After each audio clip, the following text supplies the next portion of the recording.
Welcome to The Explainer, where we turn history into a story. Today we're jumping into the incredible tale of how one of America's most iconic universities was built, not with a pile of money or a ton of power, but from an absolutely audacious dream right in the middle of a frozen wilderness.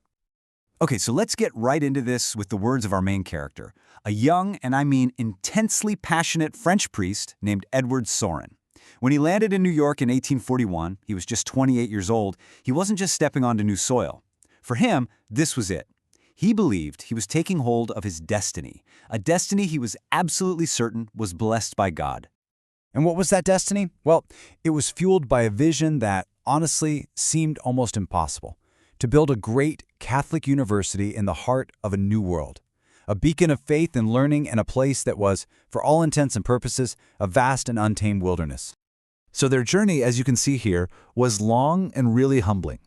They crossed the Atlantic in steerage, the cheapest possible way, which tells you just how little money they had. And when Sorin and his companions finally got to the land they were given in northern Indiana, it was late November.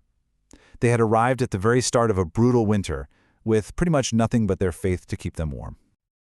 Now, what they found there was, well, it was a far cry from the grand institution they had pictured in their minds. The land itself was beautiful, sure, but the conditions they faced were almost unimaginable. So, how on earth did they survive? This is where the real test of their will began. The contrast here is just stark. You have Father Sorin writing about being perfectly enchanted with the marvelous beauties of this new home, even calling it a new Eden. But the reality?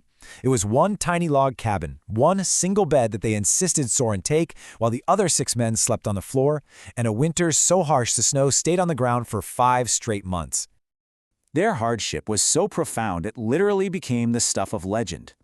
There's a famous story that Father Sorin and another priest, Father Cointet, were so poor they had only a single hat and 1 pair of boots to share between them.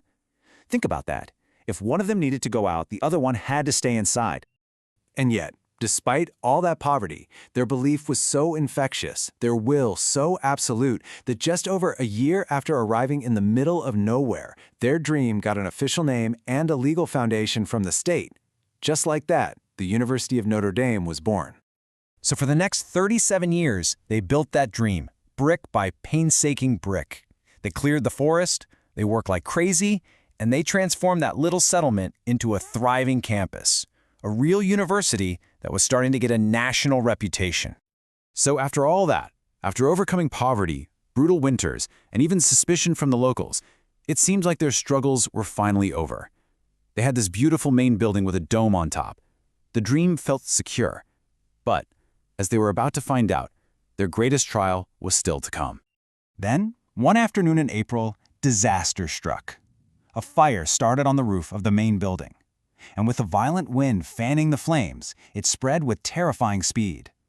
In just a matter of hours, nearly the entire university, the library, the labs, the classrooms, the dorms, was just gone. 37 years of work turned to ash.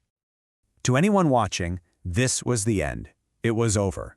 A poet at the time wrote that Father Sorin's entire life's work was now nothing more than crumbled clay.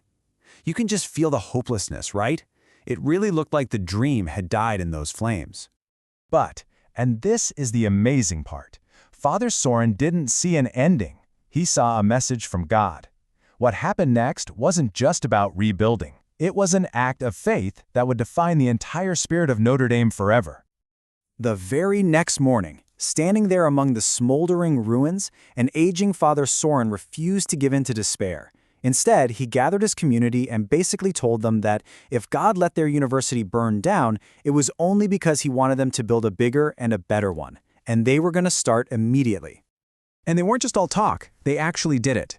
They sent all the students home and made a promise. The new building would be ready for the fall semester. And in what was considered an absolute marvel of construction at the time, they raised the new, much larger main building in a single summer. Just incredible. This act of resurrection, completely against all odds, created the new Notre Dame. And I don't just mean the physical buildings, I mean its very soul. It cemented this legacy of resilience that really defines the institution to this day. So the university didn't just recover, it was totally reborn. It came back stronger, larger, and with this legendary story of determination at its very core, all of it crowned by that iconic golden dome that still stands today as a symbol of that unbreakable will. In the end, the institution itself, this place built from nothing, destroyed completely by fire, and then raised again from the ashes, that became the ultimate monument to the unbreakable will of its founder. It all comes back to this question, doesn't it? What can be built from nothing but an unbreakable will? It's a question that echoes all the way from a frozen Indiana wilderness in 1842, and it reminds us what is truly possible when a powerful vision is met with absolute, unshakable perseverance.